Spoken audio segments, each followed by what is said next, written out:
We actually really will open, but I want to thank everybody for being here on a very bad day and very difficult weather-wise. Let me just go through my formal opening remarks. Good morning. Welcome to the Subcommittee of Labor, Health, and Human Services and Education. And we look forward to your testimony today. Social Security Administration and the Administration of Community Living both share a particularly important mission, serving two of the nation's most vulnerable populations, the aging and disabled communities.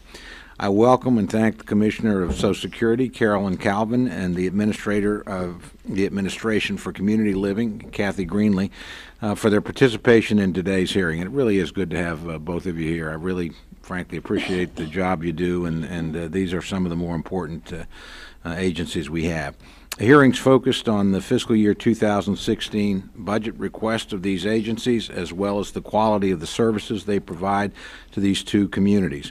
While the roles of SSA and ACL play in supporting the aging and disabled differ, the services they provide are vital to each community and ought to be held to the highest standards. With regard to the budget request the SSA submitted, it appears that you've taken a number of steps in the past year to improve the quality of services available to the public, both at your local offices and online.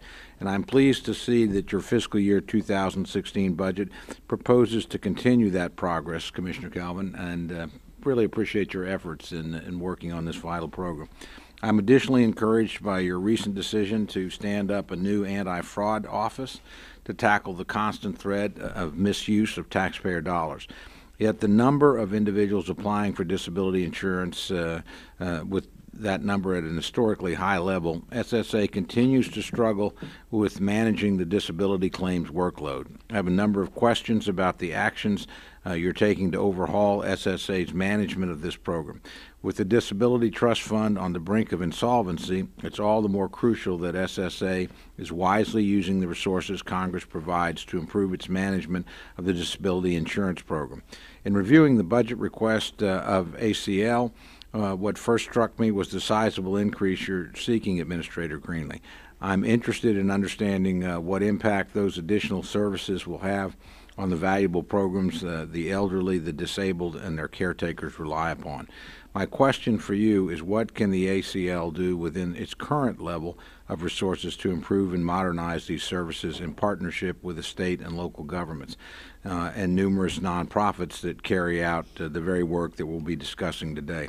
I look forward to our discussion of all these matters, and in just a moment I'm going to yield to my good friend, my ranking member from Connecticut, for whatever opening statement she cares to make. But I would ask you, as we proceed through the testimony, to keep in mind we're looking at budgets that have been submitted by the President that assume, frankly, a great deal of additional revenue that this committee doesn't have the authority to provide. In other words, they assume tax increases, fee increases, some changes in mandatory spending that may or may not, and frankly I think are likely not to happen. So the reality is we may well be looking, we don't know what our allocation is yet, but a pretty flat budget full of a lot of hard choices. So as you're going through your testimony, knowing what your priorities are, knowing, gosh, if we can't get everything we would like to get in terms of funding, what are the most important things, where the efficiencies can be achieved? I think that's going to be something we're really looking for your suggestions and advice on.